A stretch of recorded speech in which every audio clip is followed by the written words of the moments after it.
Iowa caucuses have descended into chaos. Organisers still unable to release the results more than 12 hours later because of reporting inconsistencies.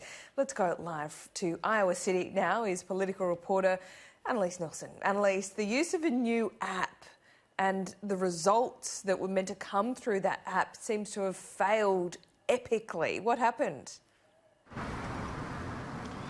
It is just the most extraordinary thing to have happened. Of all the people we talked to about what was going to happen yesterday, no one predicted this. The Nevada Democrats have already said that they're not using this app because of these issues.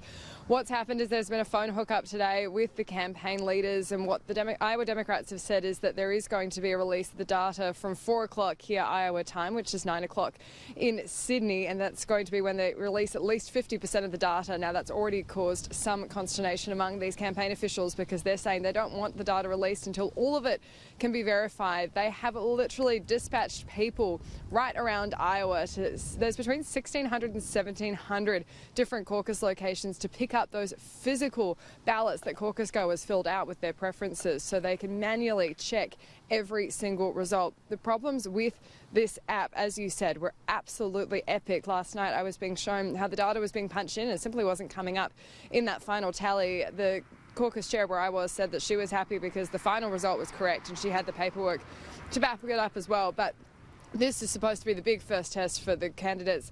They've all seemed to claim victory, which is pretty extraordinary too. They've all had their victory speeches. Pete Buttigieg really doubling down. They all say that they've really been able to verify it through their own caucus chairs right around the state, their own precinct captains who kept track of all the data, which would be true to some extent, but it's certainly not very reliable. This is a really developing story right throughout the day, and it does seem like it's raising serious questions about whether Iowa should be the first in the nation race for the Democratic candidates. Yep, I'm sure that conversation will be long and difficult for some, Annalise. We'll check in with you soon. I'm glad you got a few fans there.